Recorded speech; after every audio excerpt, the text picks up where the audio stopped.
السلام عليكم ورحمة الله. أعوذ بالله من الشيطان الرجيم. بسم الله الرحمن الرحيم. الحمد لله وكفى وسلام على عباده الذين اصطفى وآل كل والصحابة ومن اقتفى. أما بعد، إن أريد إلا الإصلاح ما استطعت وما توفيقي إلا بالله عليه توكلت وإليه أنيب. ما شاء الله كان وما لم يشأ لم يكن ولا حول ولا قوة إلا بالله العلي العظيم. ولا حول ولا قوة إلا بالله العلي العظيم. أعوذ بالله من الشيطان الرجيم. بسم الله الرحمن الرحيم. لإيلاف قريش إيلافهم رحلة الشتاء والصيف فليعبدوا رب هذا البيت الذي أطعمهم من جوع وآمنهم من خوف. صدق الله مولانا العظيم.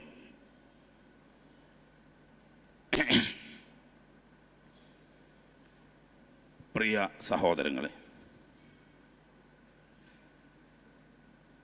മഹാനായ അബ്ദുമനാഫിന് 4 സന്താനങ്ങളായിരുന്നു ആണുങ്ങളായി. അത് നേരത്തെ പറഞ്ഞതാണ്. ഹാഷിം, അബ്ദുഷംസ്, മുത്തലിബ്, നൗഫൽ. ഇങ്ങനെ 4 ആമക്കൾ ലോകപ്രസിദ്ധരും സമൂഹത്തിലെ എല്ലാവരും ആദരിക്കപ്പെടുകയും അംഗീകരിക്കപ്പെടുകയും ചെയ്യുന്ന വ്യക്തിത്വങ്ങളായിരുന്നു. ബനു അബ്ദുമനാഫ് എന്ന പേരിൽ ഖുറൈശികളുടെ ഏറ്റവും പ്രമുഖ 4 ഗോത്രങ്ങൾക്ക് പറയപ്പെടും. ബനു അബ്ദുമനാഫ് 4 പേരും ഒന്നിനൊന്ന് മെച്ചമായിരുന്നു. നേരത്തെ ഉപ്പാപ്പ ഖുസൈ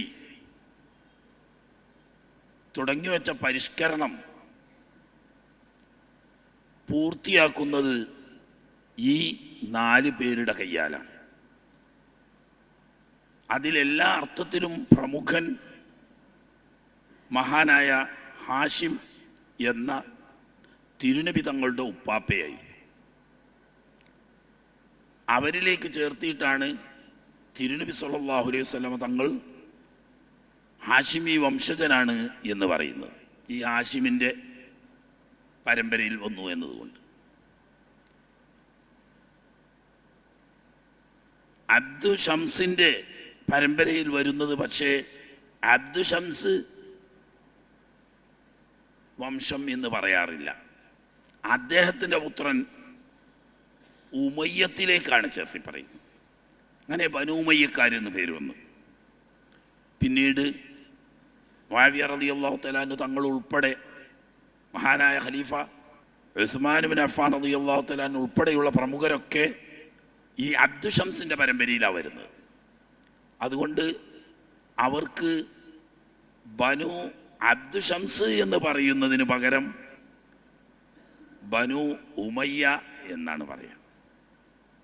ഒന്ന്, അബ്ദു ഷംസ് പ്രശസ്തനായിരുന്നു എങ്കിലും അതിനേക്കാൾ കൂടുതൽ അറബികളിൽ സ്വാധീനം ചെലുത്തിയതും വ്യക്തിത്വം പ്രകടിപ്പിച്ചതും പ്രമുഖ സ്ഥാനം അലങ്കരിച്ചതും പുത്രൻ ഉമയ്യത്തായിരുന്നു. ആ ഉമയ്യത്തിൻ്റെ മകൻ ഹർബിൻ്റെ മകൻ ആണ് നമ്മളെ അബൂ സുഫിയാൻ. സഹ്ർ ഇബ്നു ഹർബ് എന്നാണ് ബഹുമാനപ്പെട്ട അബൂ സുഫിയാൻ റളിയല്ലാഹു അൻഹു അറിയപ്പെടുന്നത്. ബനു ഉമയ്യ വംശത്തിലെ ആദ്യത്തെ രാജാവായ ബഹുമാനപ്പെട്ട മുആവിയ റളിയല്ലാഹു തആല അൻഹു ഈ പരമ്പരയിൽ വരുന്നു. അങ്ങനെ ബനു ഉമയ്യക്കാർ എന്ന പേരിൽ അവർ പ്രശസ്തരായി. മറ്റൊന്ന് ബനു നൗഫല്, അത് അപ്പേരിൽ തന്നെ അറിയപ്പെടുന്നു. ബനുൽ മുത്തലിബും അങ്ങനെ തന്നെ അപ്പേരിൽ അറിയപ്പെടുന്നു. നമ്മുടെ മഹാനായ ഇമാമുന ഷാഫിഈ റളിയല്ലാഹു തആല അൻഹു തങ്ങൾ ഈ മുത്തലിബിൻ്റെ പരമ്പരയിലാണ് വരുന്നത്. ഹാഷിമിൻ്റെ അനുജ സഹോദരനായിരുന്നു മുത്തലിബ്. ആ മുത്തലിബിൻ്റെ പരമ്പരയിലാണ് ഇമാം ഷാഫി റളിയല്ലാഹു തആല അൻഹു തങ്ങൾ ഉൾപ്പെടെയുള്ള ബദറിൽ ഷഹീദായ ഉബൈദത്ത് റളിയല്ലാഹു തആല അൻഹു ഉൾപ്പെടെയുള്ളവരൊക്കെ ഈ മുത്തലിബികളാണ്. ആദ്യമായി മൂവർ സംഘത്തെ വെല്ലുവിളിച്ച് ബദറിൽ യുദ്ധം തുടങ്ങിയ കൂട്ടത്തിൽ 3 ആളുകൾ ഇറങ്ങിയതിൽ ഒന്ന് ഉബൈദത്ത് റളിയല്ലാഹു തആല അൻഹു തങ്ങളും മറ്റൊന്ന് ഹംസത്തുൽ ഖറാർ റളിയല്ലാഹു തആല അൻഹു തങ്ങളും മൂന്നാമൻ അലി ഇബ്നു അബീ ത്വാലിബ് റളിയല്ലാഹു തആല അൻഹു ആയിരുന്നല്ലോ. അതിൽ ഹംസ റളിയല്ലാഹു തആല അൻഹു അലി റളിയല്ലാഹു അൻഹു പ്രതിയോഗികളെ നിഷ്പ്രയാസം വധിച്ചപ്പോൾ ബഹുമാനപ്പെട്ട ഉബൈദത്ത് റളിയല്ലാഹു തആല അൻഹും എതിരാളിയും തമ്മിലുള്ള പോരാട്ടത്തിൽ പരസ്പരം വെട്ടേൽക്കുക ചെയ്തു. അങ്ങനെ വെട്ടേറ്റൊരു കാല് മുറിഞ്ഞ നിരക്ക് തിരുനബി സല്ലല്ലാഹു അലൈഹി വസല്ലം തങ്ങളുടെ ഹദറത്തിൽ കൊണ്ടുപോയി കടത്തുകയും യുദ്ധക്കളം വിട്ടത് കൊണ്ട് ഞാൻ ഷഹീദാകുമോ എന്ന് വേജാറോട് കൂടി ചോദിക്കുകയും ചെയ്ത മഹാൻ ബദർ യുദ്ധം കഴിഞ്ഞ് മദീനയിലേക്ക് തിരിച്ചു പോകുന്ന വഴിയിൽ സൊഫറായിൽ വെച്ചിട്ടാണ് ഷഹീദാകും. സൊഫറായിലാണ് ഉബൈദത്ത് റളിയല്ലാഹു അൻഹു അന്ത്യവിശ്രമങ്ങൾ. ആ ഉബൈദത്ത് റളിയല്ലാഹു അൻഹു ഇമാം ഷാഫി തങ്ങൾ ഉൾപ്പെടെയുള്ളവർ ഈ ബനുൽ മുത്തലിബ് വംശത്തിലാണ് വരുന്നത്. അങ്ങനെ ബനു നൗഫല്, ബനു മുത്തലിബ്, ബനു ഉമയ്യത്ത്, ബനു ഹാഷിം ഇങ്ങനെ 4 പ്രമുഖ ഗോത്രങ്ങളായി പിരിഞ്ഞു. ബാക്കി 3 ഗോത്രങ്ങളെ പറ്റി കൂടുതൽ പറയേണ്ടതില്ലെങ്കിലും ബനു മുത്തലിബിനെ സംബന്ധിച്ച് നമുക്ക് പരാമർശിക്കാതെ പോകാൻ നിവൃത്തിയില്ല. ജീവിതകാലത്തും മരണശേഷം തൻ്റെ മക്കളും മക്കളെ മക്കളും അവസാനം ഇസ്ലാം വന്ന സമയത്തും ഒക്കെ സന്തോഷത്തിലും ദുഃഖത്തിലും യുദ്ധത്തിലും സന്ധിയിലും എല്ലാം ഹാഷിമി പരമ്പരയും മുത്തലിബി പരമ്പരയും ഒന്നായിരുന്നു. അത് കാണാൻ ശത്രുക്കൾ നബി സല്ലല്ലാഹു അലൈഹി വസല്ലം തങ്ങളിലേക്കും ബനു ഹാഷിമിനുമെതിരെ ഉപരോധം ഏർപ്പെടുത്തിയപ്പോൾ ഈ മറ്റ് 3 ഗോത്രങ്ങളോട് മൂത്താപ്പ അബൂ താലിബ് സഹായം അഭ്യർത്ഥിക്കുകയും ഇവിടെ നമ്മൾ ബനു അബ്ദു മനാഫുകാരൊക്കെ ഒന്നാണ്, നാം ഒറ്റക്കെട്ടായി നിൽക്കണം, അതുകൊണ്ട് ഈ പ്രതിസന്ധി ഘട്ടത്തിൽ നിങ്ങൾ ശത്രുപക്ഷത്ത് നിൽക്കരുത് എന്ന് പറഞ്ഞ് അന്ന് 85 വയസ്സ് കഴിഞ്ഞ വൃദ്ധനായ അബൂ താലിബ് ഈ 4 കുടുംബങ്ങളുടെയും വീട് അന്തരം കയറി ഇറങ്ങി. പക്ഷേ ദൗർഭാഗ്യവശാൽ ബനു ഹാഷിമിൽപ്പെട്ട അബൂ ലഹബ് മാത്രം മാറി നിന്നു. ബാക്കി ബനു ഹാഷിം മുസ്ലിമും കാഫർ വ്യത്യാസമില്ലാതെ എല്ലാവരും ഒരേ നിലക്ക് നബി തങ്ങൾക്ക് വേണ്ടി ത്യാഗങ്ങൾ ചെയ്യാൻ തയ്യാറായപ്പോൾ ബനു മുത്തലിബുകാരും അതേ രീതിയിൽ തന്നെ തിരുനബി സല്ലല്ലാഹു അലൈഹി വസല്ലം തങ്ങളെ സംരക്ഷിക്കാൻ വേണ്ടി സകലതും ത്യജിക്കാൻ തയ്യാറായി. അതിൽ മഹാഭൂരിപക്ഷം മുസ്ലിംകളല്ല, ന്യൂനപക്ഷം മാത്രമേ മുസ്ലിങ്ങളുള്ളൂ. ആ വിവേചനമില്ലാതെ ബനു അബ്ദു മനാഫ് എന്ന പേരിൽ അവർ ഒത്തൊരുമിച്ചു. പക്ഷേ ബനു അബ്ദു ഷംസുകാരും ബനു നൗഫലുകാരും ആരും തന്നെ സഹായിക്കാൻ തയ്യാറായില്ല. അങ്ങനെ ലാമിയത്ത് അബി താലിബ് എന്ന പേരിൽ പ്രസിദ്ധമായൊരു കവിത തന്നെ ഉണ്ട്. ഈ വിഷയങ്ങൾ പറഞ്ഞ് വീടാന്തരം വടികുത്തിപ്പിടിച്ച് ജനങ്ങളെ സമീപിച്ച് സഹകരണം ആവശ്യപ്പെട്ടിട്ട് സഹകരിക്കുന്നില്ല എന്ന് കണ്ടപ്പോൾ പ്രതിപക്ഷത്തെങ്കിലും പോകരുത് എന്ന നിലക്ക്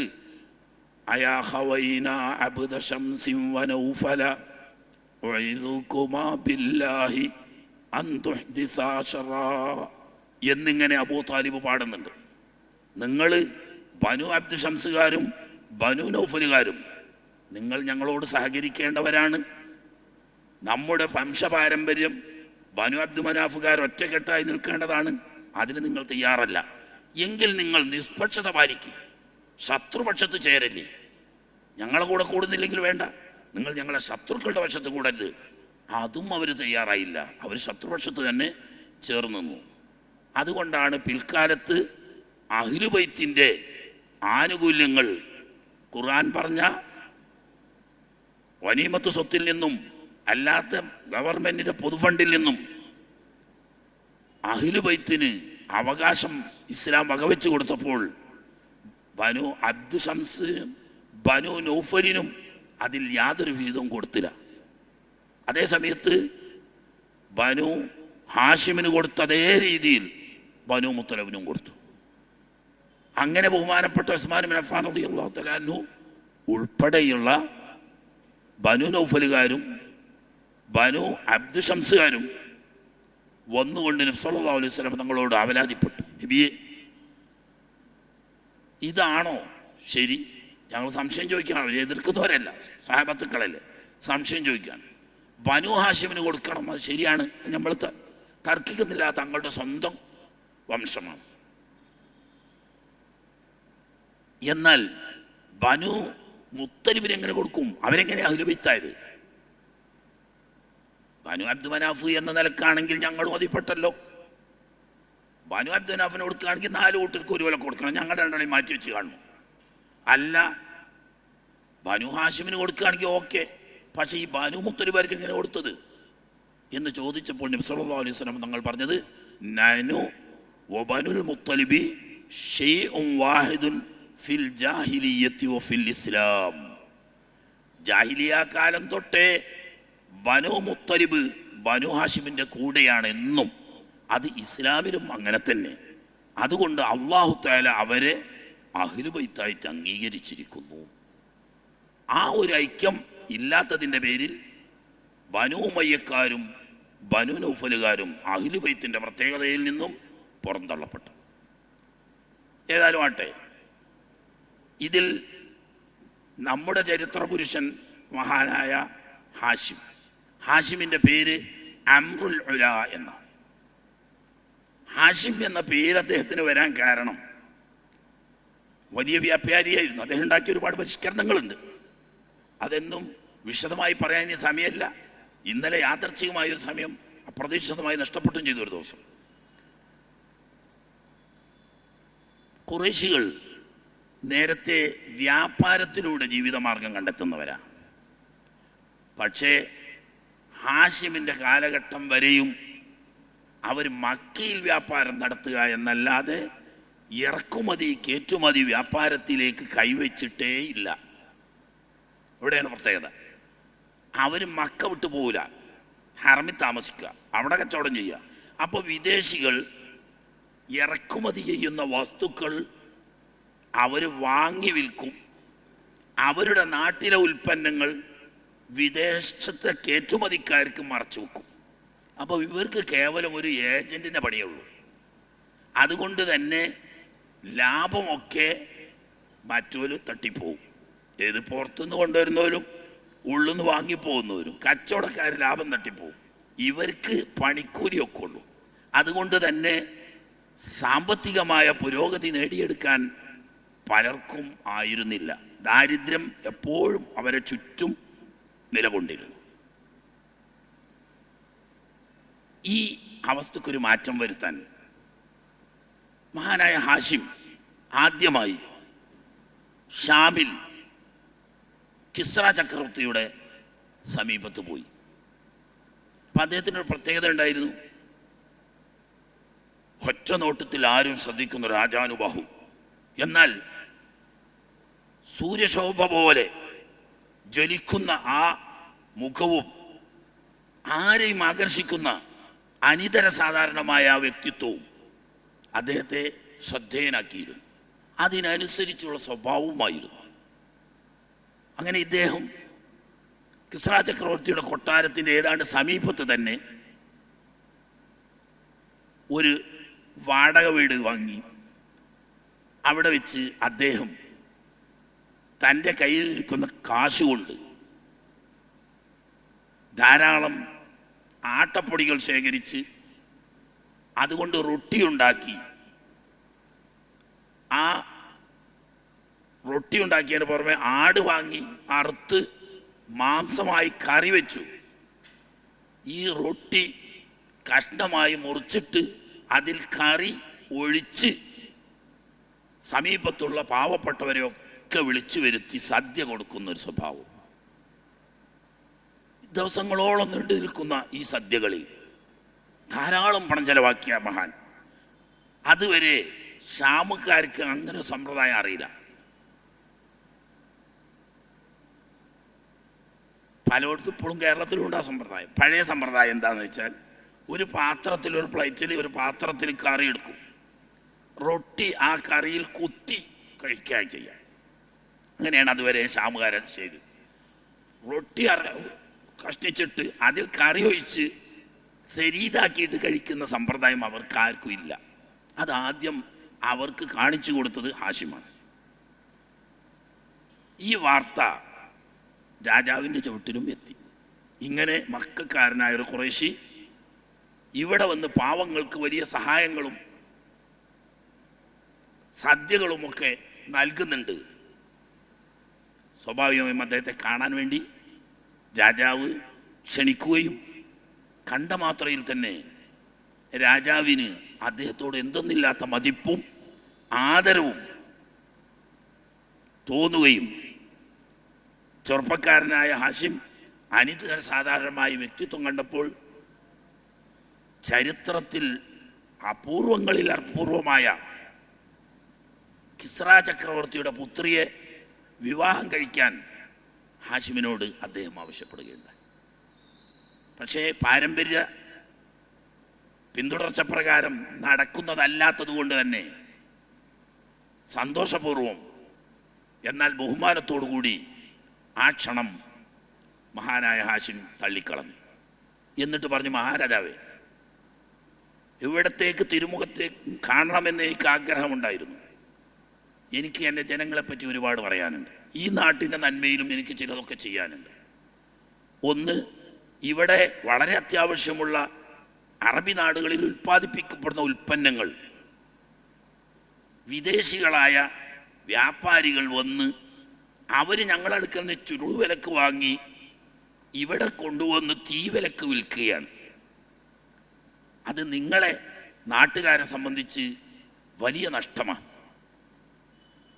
അതേ രീതിയിൽ തന്നെ ഞങ്ങൾക്ക് അത്യാവശ്യമായ പല ഉൽപ്പന്നങ്ങളും ഇവിടെ നിന്ന് ചുളുവിലക്ക് വാങ്ങി കച്ചവടക്കാർ ഞങ്ങളെ നാട്ടുകളിൽ നിന്ന് കൊണ്ടുവന്ന് തീവിലക്ക് വിൽക്കുന്നു. അത് ഞങ്ങൾക്കും വലിയ ഭീഷണിയാണ്.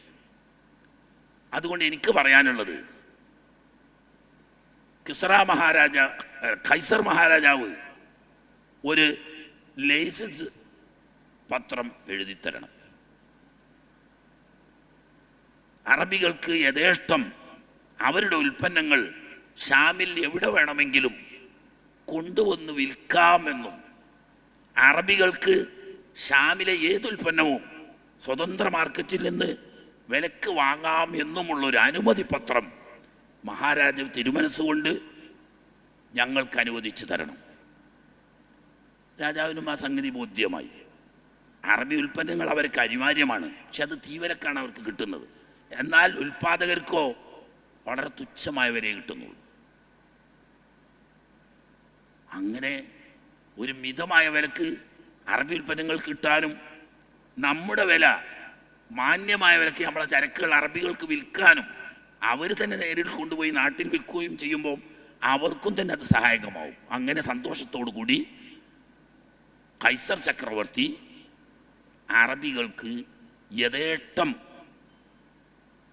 ഷാമിൽ കൊണ്ടുവന്ന് ചരക്കുകൾ വിൽക്കാനും വാങ്ങാനുമുള്ള ലൈസൻസ് ഫീസ് ഇല്ലാതെ, അതിന് പ്രത്യേകിച്ച് ഫീസൊന്നും കൊടുക്കേണ്ടതില്ല, രാജാവ് എഴുതി കൊടുത്തു. ആ എഴുത്തുമായി വന്ന ഹാഷിം, അറബി നാട് ദീർഘദൂരം നടന്നു പോടണ്ടേ, ഓരോ പ്രദേശത്തും ഗോത്ര വംശ പരമ്പരകളുണ്ടാവും. അവരിൽ നിന്നിട്ടുള്ള ശല്യമില്ലാതിരിക്കുമ്പോൾ അവരുടെ ഗോത്ര നേതാക്കന്മാരെയൊക്കെ കണ്ട് സംസാരിച്ചു. ഇത് ഞങ്ങൾക്ക് മാത്രമല്ല, അറബികൾക്കൊക്കെയും ബാധകമാണ്. നിങ്ങളുടെ നാട്ടിലൂടെ നിങ്ങളുടെ നാട്ടിൽപ്പെട്ട പാവപ്പെട്ടവർക്ക് ഈ ബിസിനസ്സിൽ ഷെയർ ചേരാം. അങ്ങനെ അവർക്കും തന്നെ സാമ്പത്തികമായ ഒരു നേട്ടമുണ്ടാക്കിയെടുക്കുക. അവരുടെ ഉൽപ്പന്നങ്ങൾ അവർക്ക് തന്നെ സ്വന്തമായി കൊണ്ടുപോയി വിൽക്കുക. ആ നിലക്കും നേട്ടമുണ്ടാക്കിയെടുക്കുക. പക്ഷേ ഒരു കാര്യം ചെയ്യണം, നിങ്ങളുടെ പ്രദേശത്ത് കച്ചവട സംഘം വരാനും പോകാനും സുരക്ഷിതത്വം ഗോത്ര നേതാക്കൾ നിങ്ങൾ നൽകണം. അങ്ങനെ മക്ക വരെയുള്ള, ഷാമു തൊട്ട് മക്ക വരെയുള്ള മുഴുവൻ ഗോത്ര തലവന്മാരെയും കണ്ട് ഈ അനുമതി വാങ്ങിയതിന് ശേഷം ഹാഷിം തുടങ്ങി വെച്ചു, എല്ലാം ഒരു ഗോത്രത്തിലെ മുഴുവൻ വ്യക്തികളും അവരവരോട് കഴിയുന്ന സംഖ്യ. അത് കേവലം ഒരു മിസ്കാലേ ഒരാൾക്ക് മുടക്കാൻ കഴിയുള്ളെങ്കിൽ ആ ഒരു മിസ്കാല്, 1000 മിസ്കാല് മുടക്കാൻ കഴിയുന്നതിന് അത് എല്ലാം ശേഖരിച്ച് ഒരു ചെറു സംഘം, വിശ്വസ്തരായ ഒരു ചെറു സംഘം ഈ കാശ് മൊത്തം ശേഖരിച്ച്, അതുപോലെ തന്നെ ചെറുകിട ഉൽപാദകരിൽ നിന്നിട്ട് ഉൽപ്പന്നങ്ങൾ ഒന്നിച്ച് ശേഖരിച്ചൊരു സൊസൈറ്റിയാക്കി.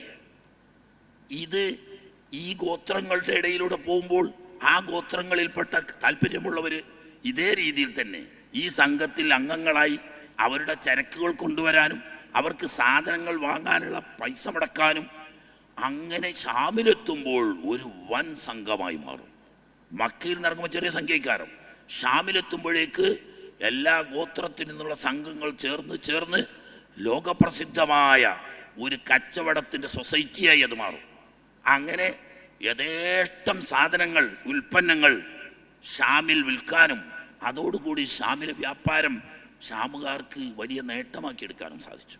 അതോടുകൂടി അറബികൾക്ക് ആവശ്യമുള്ള സാധനങ്ങൾ മൊത്തം ഈ സൊസൈറ്റി ഒന്നായിട്ട് ഹോൾസെയിലായിട്ട് വാങ്ങി ഓരോ ഗോത്രങ്ങൾക്കും വേണ്ടത് വീതിച്ചു കൊടുത്തു. വ്യാപാരികൾ ഷെയർ ചെയ്ത സംഖ്യക്കനുസരിച്ച് ആകെ കച്ചവട സംഘത്തിൽ ലാഭം കണക്ക് കൂട്ടി മുടക്ക് മുതലിന് ആനുപാതികമായി ലാഭം വിഹിതിച്ചു കൊടുക്കുകയും അതിലൂടെ പാവപ്പെട്ടവനും കച്ചവടം ചെയ്യാൻ കഴിയാത്തവനും യാത്രക്ക് പോകാൻ കഴിയാത്തവനും എല്ലാവരും വ്യാപാരത്തിൽ ഷെയറുകാരായി തീർന്നു.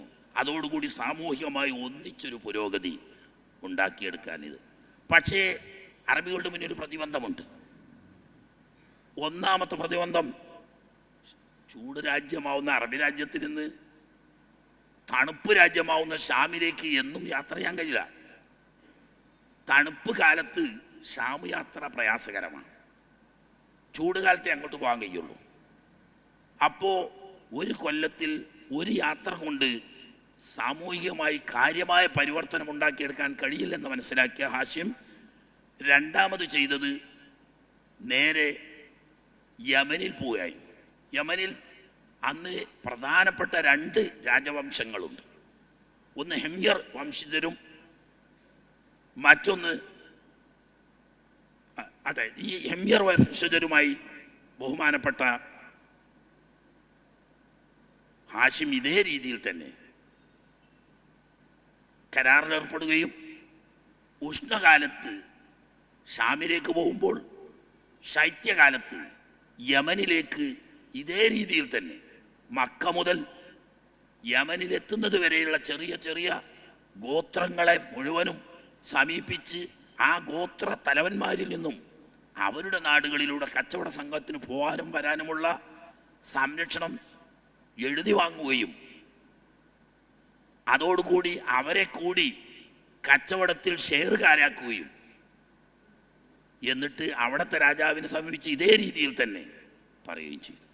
അങ്ങനെ തുബായ് രാജാക്കന്മാർ ഹെമ്യരികളും ഉൾക്കൊള്ളുന്ന ഈ രാജാക്കന്മാരോട് കരാർ ചെയ്ത് അവരുടെ ലൈസൻസ് പത്രവും വാങ്ങി.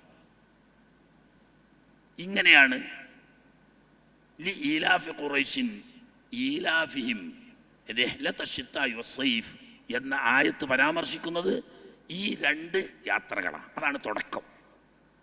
അതായത് തണുപ്പ് കാലത്ത് യമനിലേക്കും ചൂട് കാലത്ത് ഷാമിലേക്കും സൊസൈറ്റിയാക്കി പാവപ്പെട്ടവനും പണക്കാരനും വ്യാപാരം ചെയ്യാൻ കഴിയുന്നവനും കഴിയാത്തവരും എല്ലാവരും ഒന്നിച്ച് സംഘടിച്ച് ഷെയർ എടുത്ത് സൊസൈറ്റിയാക്കി ചരക്കുകൾ വാങ്ങലും വിദേശത്ത് കൊണ്ടുപോയി മറിച്ച് വിൽക്കലും വിദേശത്ത് നിന്ന് വാങ്ങി നാട്ടിൽ തിരിച്ചു കൊണ്ടുവന്ന് നാട്ടിൽ ആവശ്യമുള്ളവർക്ക് അത് വിൽക്കുകയും ചെയ്യുന്ന ഇറക്കുമതി കയറ്റുമതിയുടെ സൊസൈറ്റി ഉണ്ടാക്കുകയും ഈ സൊസൈറ്റിക്ക് പുറമെ 2 റൂട്ടിലും ഉള്ള എല്ലാ ഗോത്രത്തലവന്മാരുമായി സഹകരണ കരാറിൽ ഏർപ്പെട്ട് സുരക്ഷിതമായ നിലക്ക് അറബികൾക്ക് ഒന്നിച്ച് സാമ്പത്തിക പുരോഗതി ഉണ്ടാക്കാനുള്ള ഈ ഇഖ്തിലാഫാണ് യഥാർത്ഥത്തിൽ ഈലാഫ് ഖുറൈശിൻ ഈലാഫിഹിം.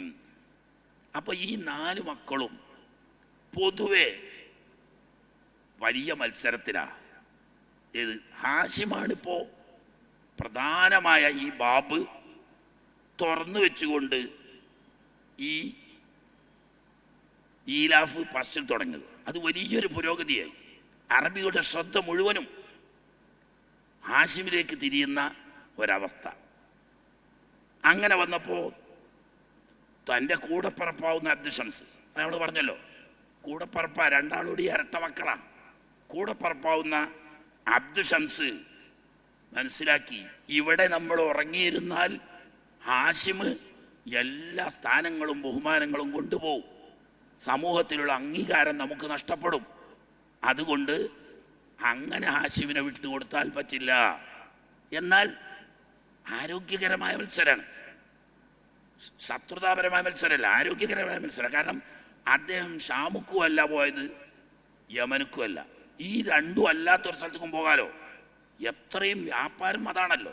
എത്ര നാട്ടിൽ ലൈസൻസ് കിട്ടുന്നോ അത്രയും വ്യാപാരം വർദ്ധിപ്പിക്കാലോ.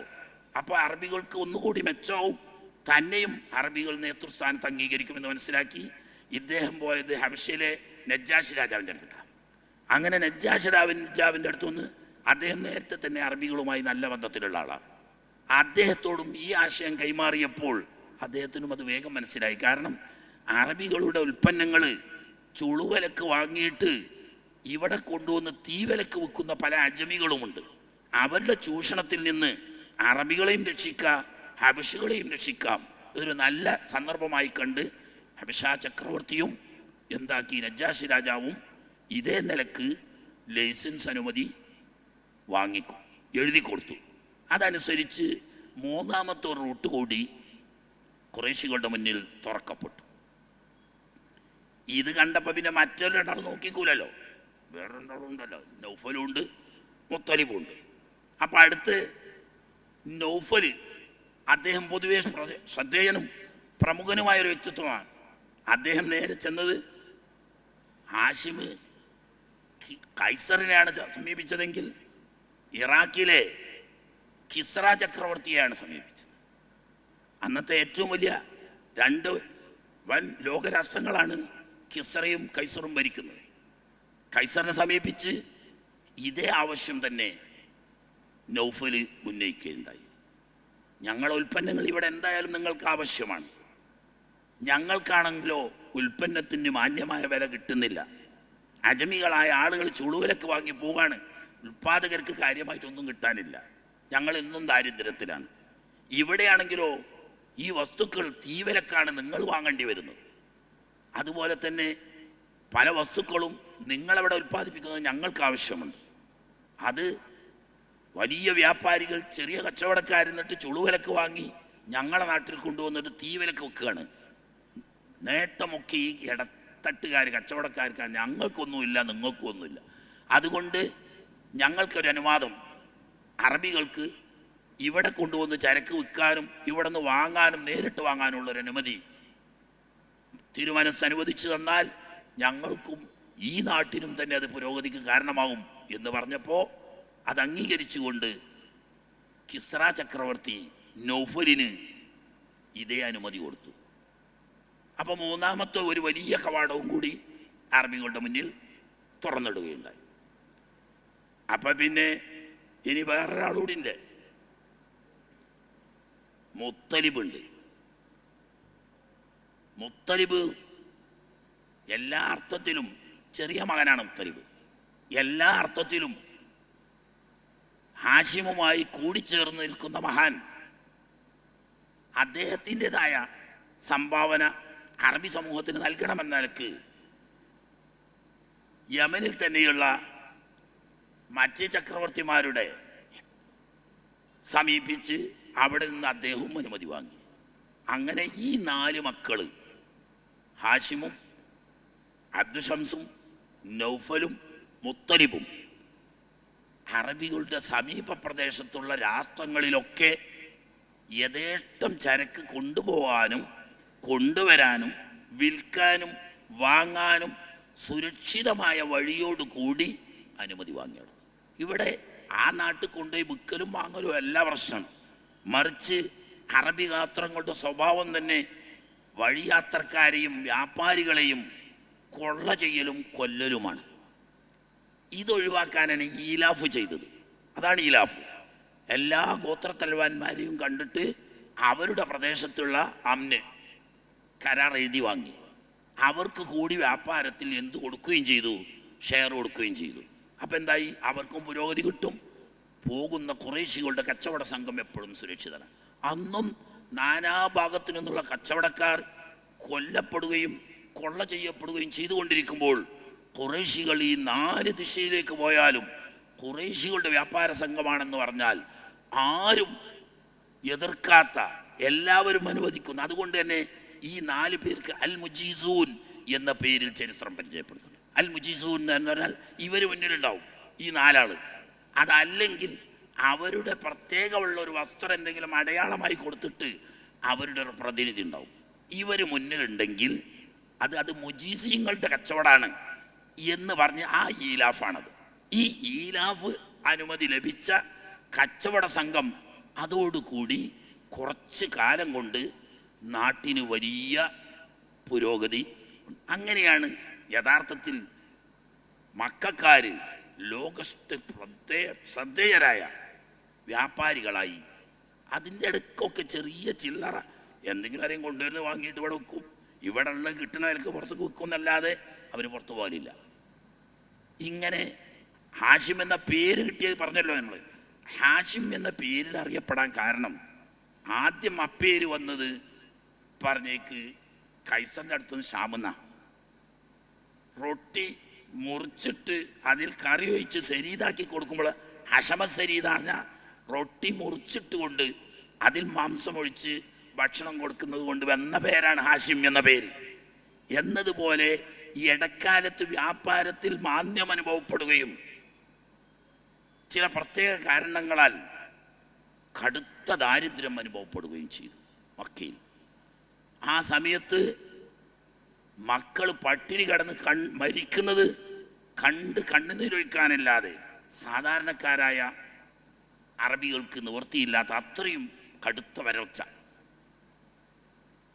ആ സമയത്ത് ഹാഷിമിൻ്റെ സംഘം മാത്രം ഷാമിൽ പോയി ശേഖരിക്കാവുന്നിടത്തോളം ഗോതമ്പും ആട്ടപ്പൊടിയും അതുപോലെ കേക്കും ഒക്കെ ധാരാളമായി ശേഖരിച്ച് മക്കയിൽ വന്ന് അതുകൊണ്ട് റൊട്ടിയുണ്ടാക്കി ഒട്ടകങ്ങളെ അറുത്ത് മാംസം കറി വെച്ച് മക്കയിലുള്ള പാവപ്പെട്ട മുഴുവൻ വീടുകൾക്കും വേണ്ട ഭക്ഷണം ദിവസം തോറും കൊടുത്ത്, പിന്നീട് മഴ വന്ന് കാലാവസ്ഥക്ക് മാറ്റമായി ക്ഷേമത്തിൻ്റെ ലക്ഷണം തുടങ്ങി ജനങ്ങളുടെ പട്ടിണിക്ക് ശാന്തി വരുന്നത് വരെ സ്വന്തം പണം മുടക്കി നാട്ടുകാർക്ക് ശരീതുണ്ടാക്കി കൊടുത്തതിൻ്റെ പേരിൽ അറബി നാട്ടിലും അദ്ദേഹം ഹാഷിം എന്ന പേരിൽ പ്രസിദ്ധനായി.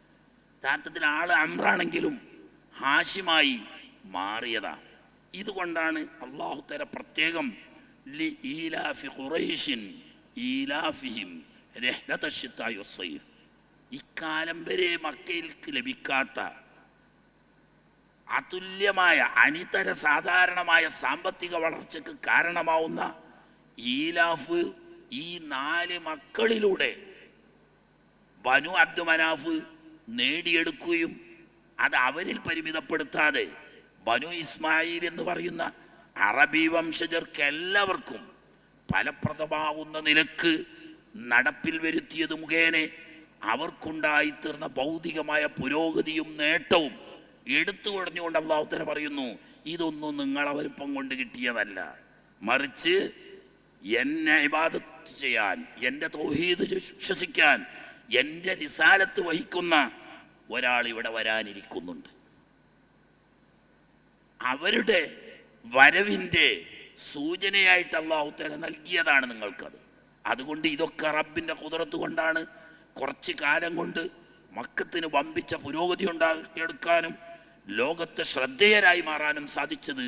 അതുകൊണ്ട് ഫല്യഅ്ബുദൂ റബ്ബ ഹാദൽ ബൈത്ത്, നിങ്ങളൊക്കെ ആദരിക്കുന്ന നിങ്ങളുടെ പിതാമഹനാവുന്ന ഖലീലുല്ലാഹി ഇബ്രാഹിം അലൈഹിസ്സലാം തങ്ങളുടെ ഭവനമാവുന്ന കഅബ ഷരീഫിൻ്റെ യജമാനനാവുന്ന തമ്പുരാൻ, അവന് മാത്രമേ നിങ്ങൾ ഇബാദത്ത് ചെയ്യാവൂ എന്ന് മാത്രമല്ല, നിങ്ങൾക്കവൻ ഈ 4 ഈലാഫ് കൊണ്ടിട്ട് സുഖമായി സുഭിക്ഷമായി ജീവിക്കാൻ സൗകര്യം ചെയ്തു എന്ന് മാത്രമല്ല, വആമനഹും മിൻ ഖൗഫ്, നിങ്ങളെ നാട് ആരും ആക്രമിക്കില്ലെന്ന് മാത്രമല്ല, നിങ്ങളുടെ പേരിൽ ഷാമിലേക്ക് പോയാലും അതുപോലെ തന്നെ കിസ്രയുടെ നാട്ടിലേക്ക് പോയാലും ഹബശയിലേക്ക് പോയാലും യമനിലേക്ക് പോയാലും പോക്കും വരവും പൂർണ്ണമായി സുരക്ഷിതരായി, നിങ്ങളുടെ തടിയും നിങ്ങളുടെ സ്വത്തും സുരക്ഷിതമാക്കി നിങ്ങളുടെ ഭീഷണിയിൽ നിന്നിട്ടും അന്ന് തന്ന റബ്ബ്, ആ റബ്ബിന്റെ വീടാവുന്ന കാബം, ഈ കാബത്തിന്റെ ഉടമക്കാരനാവുന്ന അല്ലാഹ് അവന്റെ അനുഗ്രഹമാണെന്ന് മനസ്സിലാക്കി ഇബാദത്തിൽ നിങ്ങൾ പങ്കുചേർക്കരുത് എന്ന് ഖുറൈശ് സൂറത്തിലൂടെ അല്ലാഹു സുബ്ഹാനഹു വ തആല പറയുന്നത് ഈ ഹാഷിം മുതൽക്കാണ് ഈ സംഭവം ഉണ്ടാകുന്നത്. ഒരുപാട് സംഭവം പറഞ്ഞു നീട്ടാൻ സമയമില്ല, സമയം പരിമിതമാണ്, അതുകൊണ്ട് ചുരുക്കട്ടെ. ഹാഷിമിന് പ്രശസ്തരായ 4 മക്കളാണ് ഉണ്ടായത്. ഒന്ന് നമ്മുടെ ഉപ്പാപ്പമാരിൽ വരുന്ന അബ്ദുൽ മുത്തലിബ്, മറ്റൊന്ന് അസദ്. ഈ അസദിന്റെ മകളാണ് ഹാഷിമിന്റെ മകൻ. അസദിന്റെ മകളാണ് മഹാനായ ഇമാം അലി ഇബ്നു അബി ത്വാലിബ് റളിയല്ലാഹു തആല അൻഹു തങ്ങളുടെ ഉമ്മയാവുന്ന ഫാത്തിമ ബിന്ത് അസദ്. ഈ ഫാത്തിമ ബിന്ത് അസദ് ബഹുമാനപ്പെട്ട ഹാഷിം തങ്ങളുടെ 2ാമത്തെ മകനാണ്. മൂത്ത മകൻ അബ്ദുൽ മുത്തലിബ് ആണെങ്കിൽ 2ാമത്തെ മകൻ അസദ്. ഈ അസദിന്റെ മകളാണ് ഫാത്തിമ ബി. ഈ അബ്ദുൽ മുത്തലിബിന്റെ മകനാണല്ലോ അബൂ ത്വാലിബ്. അബൂ ത്വാലിബ് കല്യാണം കഴിച്ച അങ്ങനെ. അപ്പോൾ എളാപ്പാൻ്റെ മോളെയാണ് മൂത്താപ്പാൻ്റെ മോൻ കെട്ടിയത്. ഏത് അബ്ദുൽ മുത്തലിബും മകൻ അബൂ ത്വാലിബ് കെട്ടിയത് അസദിന്റെ മകൾ ഫാത്തിമ ബീവിയാണ്. നബി സല്ലല്ലാഹു അലൈഹി വസല്ലം തങ്ങൾക്ക് 8 വയസ്സായോടെ മുതൽ ഹിജ്റ 9 അല്ലെങ്കിൽ 8 വഫാത്താവുന്നത് വരെ ഒരു ഉമ്മയുടെ സ്ഥാനത്ത് നിന്ന് നബി സല്ലല്ലാഹു അലൈഹി വസല്ലം തങ്ങളെ സ്നേഹിച്ച് സഹായിച്ച് എല്ലാം ചെയ്തു കൊടുത്ത വലിയ ഒരു വ്യക്തിത്വമാണ് ഫാത്തിമ ബിന്ത് അസദ് റളിയല്ലാഹു തആല അൻഹ. ലോകത്തൊരു പെണ്ണിനും കിട്ടാത്തൊരു മഹാഭാഗ്യം അവർക്ക് കിട്ടിയത്, അവർ വഫാത്തായപ്പോൾ തിരുനബി സല്ലല്ലാഹു അലൈഹി വസല്ലമ തങ്ങൾ അവിടുത്തെ ഷറഫാക്കപ്പെട്ട കൈകൊണ്ട് ആ ഖബറ് അടികുഴിച്ചു, അതിൽ ഇറങ്ങി കിടന്നു. മയ്യത്ത് താത്തി വെക്കുന്നതിന് മുമ്പ് ഖബറിൽ ഇറങ്ങി കിടന്നു. കിടന്നിട്ട് അള്ളാഹുവിനോട് ദുആ ചെയ്യാണ്, അല്ലാഹുമ്മ ഗ്ഫിർ ലി ഫാത്തിമ ബിന്ത് അസദ് ഉമ്മി ബഅദ ഉമ്മി എന്ന് പറഞ്ഞിട്ട് ബിഹഖി നബിയിക വൽ അംബിയാ അല്ലദീന മിൻ ഖബ്ലി, എൻ്റെ ഉമ്മ മരിച്ചതിന് ശേഷം ഇതുവരെയും എൻ്റെ ഉമ്മയെ പോലെ എൻ്റെ ഉമ്മാൻ്റെ സ്ഥാനത്ത് എന്നെ പൂജി വളർത്തിയ പ്രിയപ്പെട്ട മൂത്തമ്മ ഫാത്തിമ ബിന്ത് അസദിന് നീ മഗ്ഫിറത്തും മർഹമത്തും നൽകണം. നിന്റെ ഹബീബാവുന്ന എൻ്റെയും കഴിഞ്ഞുപോയ അമ്പിയാക്കളുടെയും ഹക്ക് കൊണ്ട് എന്ന് ഖബറിൽ കിടന്നുകൊണ്ട് നബി സല്ലല്ലാഹു അലൈഹി വസല്ലം തങ്ങൾ ദുആ ചെയ്ത്, ഇങ്ങനൊരു ഭാഗ്യം ലോകത്ത് ഒരു മനുഷ്യനും നേരത്തെ കിട്ടിയിട്ടില്ല.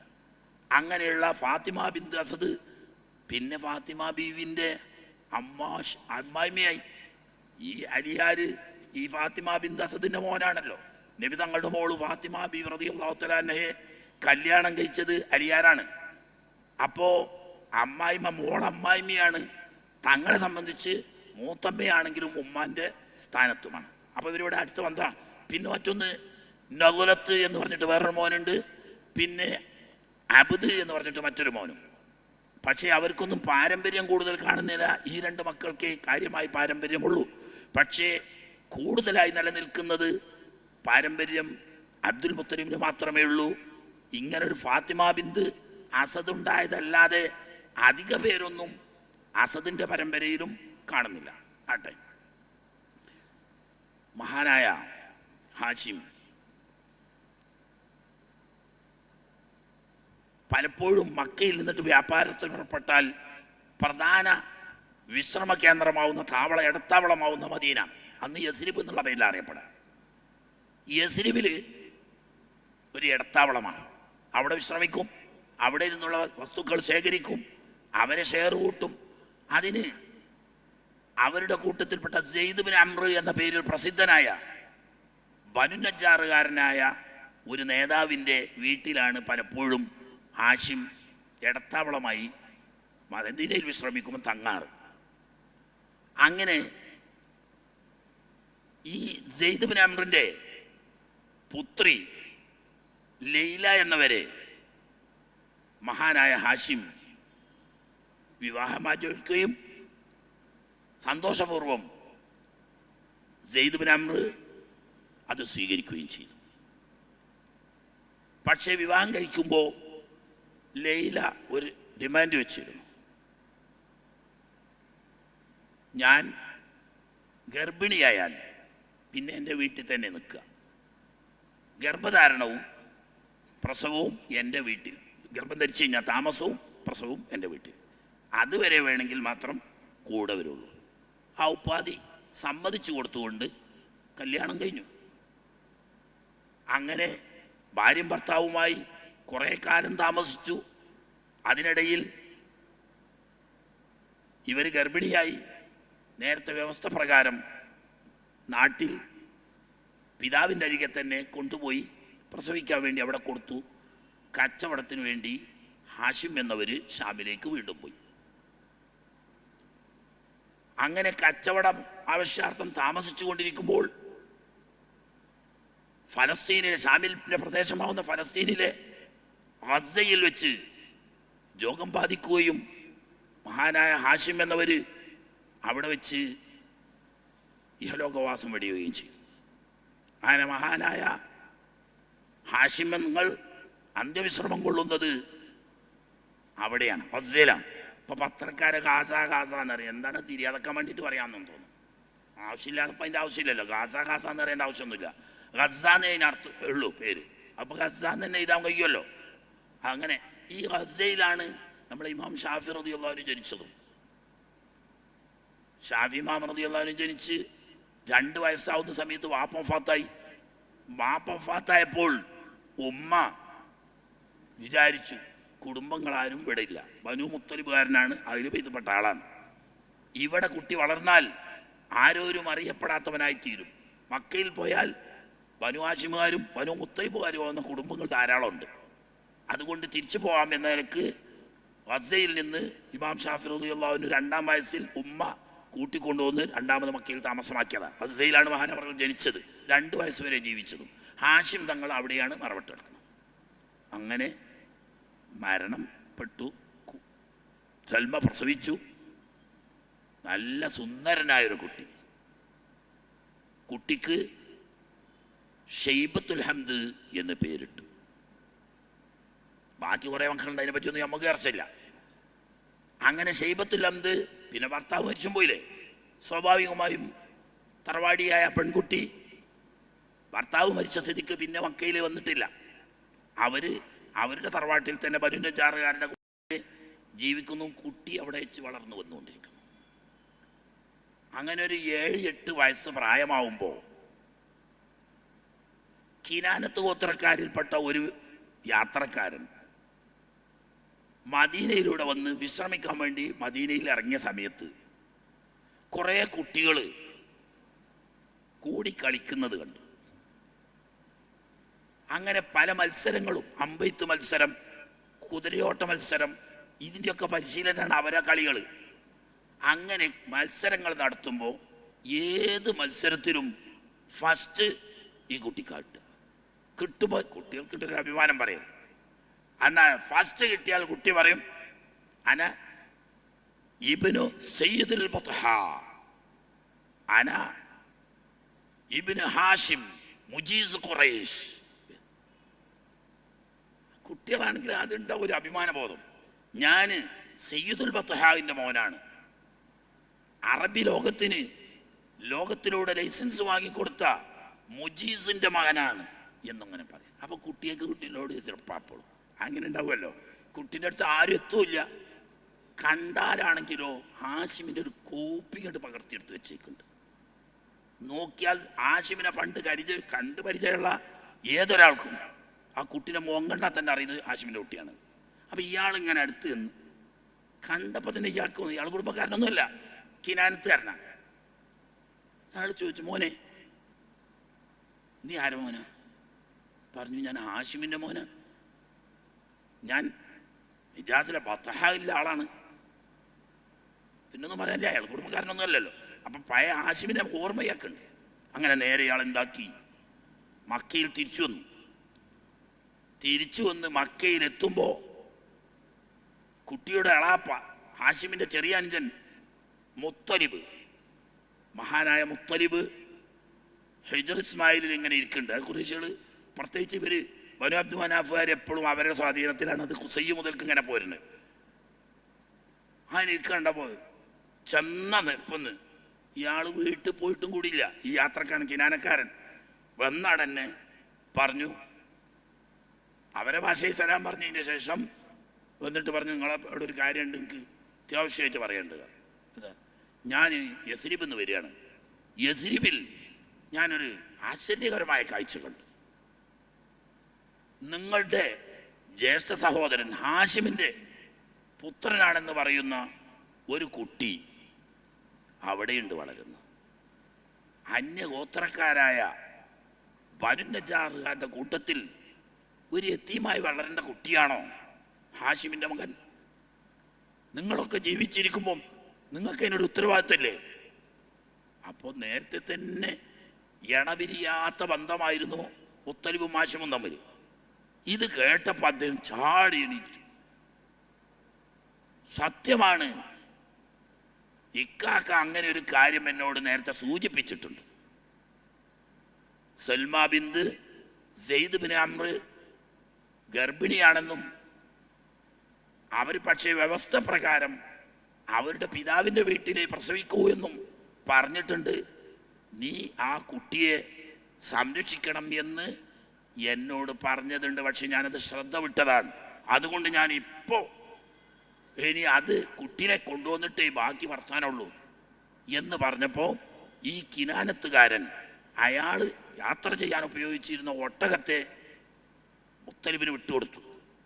അങ്ങനെ ആ ഒട്ടകപ്പുറത്ത് പോയി വീട്ടിൽ പോയി വരെ കൂടി പറഞ്ഞിട്ടില്ല, നേരെ അവിടെ തന്നെ യാത്ര പുറപ്പെട്ടു.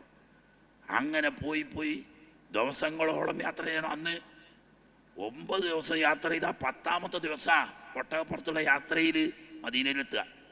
അങ്ങനെ അവിടെ എത്തി വൈകുന്നേര സമയത്ത് എത്തി ഒട്ടകത്തെ നിർത്തി ഇയാൾ ഇറങ്ങി.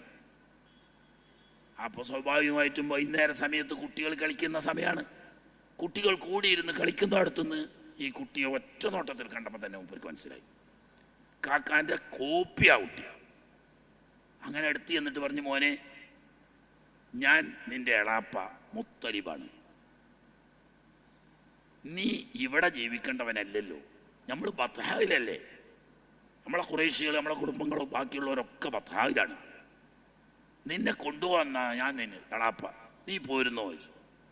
അപ്പം കുട്ടിക്ക് നേരത്തെ ഉണ്ട് പോകണമെന്ന്. കാരണം എന്താണെന്ന് വെച്ചാൽ കുട്ടി ഈ നാട്ടുകാരനല്ലാന്നും വന്നുകൂടിയാണെന്നും അറിയുന്ന കുട്ടികൾ കളി തോൽക്കുമ്പം ഈ കുട്ടി അഭിമാനം പറയുമ്പം തോറ്റ കുട്ടികൾ പറയും, കയറി വന്നവൻ, അന്യ നാട്ടുകാരൻ, തറവാടില്ലാത്തവൻ എന്നൊക്കെ പറയും. കാരണം ഓരോ നാട്ടിലാരും ഇല്ലല്ലോ, എത്തിയുമാണല്ലോ. അപ്പം കുട്ടിക്കും തന്നെ ഉള്ളിലുണ്ട് ഇതിഞ്ഞ് കേൾക്കാനാവില്ലാന്ന്. എടാപ്പ പറഞ്ഞത് പരമാർത്ഥം, ഞപ്പ പോരാറുന്നു, ഇപ്പം പോരാന്ന് പറഞ്ഞു. അങ്ങനെ ചില വിവാഹത്തിലുണ്ട് ഉമ്മയുടെ അടുക്കൽ പോയി സമ്മതം ചോദിച്ചു. ഉമ്മയുടെ സമ്മതപ്രകാരം ചില റിപ്പോർട്ടർമാർ പറയുന്നത് സമ്മതം ചോദിക്കാൻ തന്നെ പോയിട്ടില്ല എന്ന്. നേരെ ആ ഒട്ടകത്തിന് പുറത്ത് കയറ്റിയിരുത്തി ഇദ്ദേഹവും കുട്ടിയും കൂടി തിരിച്ചു. വിശ്രമമില്ലാത്ത യാത്രയാണ്. അങ്ങനെ ആകെ പൊടിയും അഴുക്കും വരുന്നുണ്ട്. കുട്ടികൾ കളിക്കുന്ന ആ ഡ്രസ്സ് തന്നെ പോണത്. അങ്ങനെ ദിവസങ്ങൾക്ക് ശേഷം മക്കയിലെത്തുമ്പോൾ മുത്തലിബിനെ ഹാഷിമിനെയൊക്കെ എല്ലാവർക്കും പരിചയമുണ്ടല്ലോ. മുത്തലിബിന് ഇങ്ങനെ ഒരു കുട്ടികൾ ആർക്കും അറിയില്ല. കാണുമ്പോൾ കാണുന്നവര് വെച്ച് ഇതാരാണ് ആരാണ് ചോദിക്കുന്നവരോടൊക്കെ അബദി എന്ന് പറയും, എൻ്റെ അടിമയാണ്.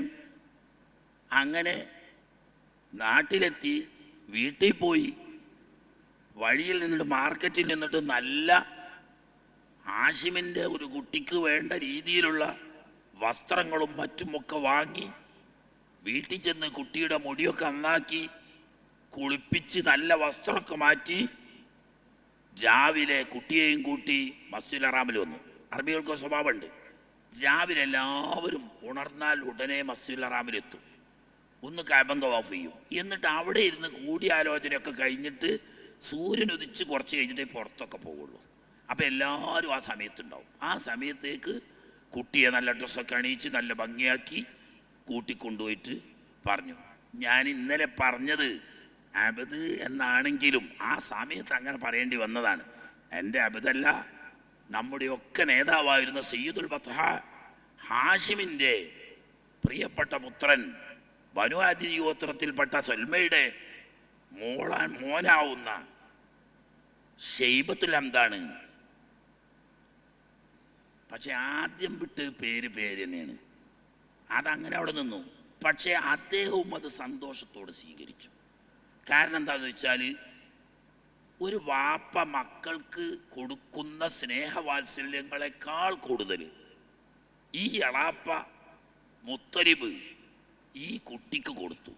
സ്വന്തം മക്കളെക്കാൾ സ്നേഹിക്കുകയും സ്നേഹവാത്സല്യത്തോടു കൂടി എല്ലാം ചെയ്തു കൊടുത്ത് കുട്ടിയെ നല്ലൊരു സ്ഥാനത്തെത്തിക്കാൻ വേണ്ടി കഠിന പ്രയത്നം ചെയ്ത് ആ ഒരു നന്ദി എന്ന നിലക്ക് ഞാൻ എൻ്റെ എളാപ്പ എന്നല്ല വിളിക്കുക, അബ്ദുൽ മുത്തലിബ് എന്ന് തന്നെ ഇരിക്കട്ടെ.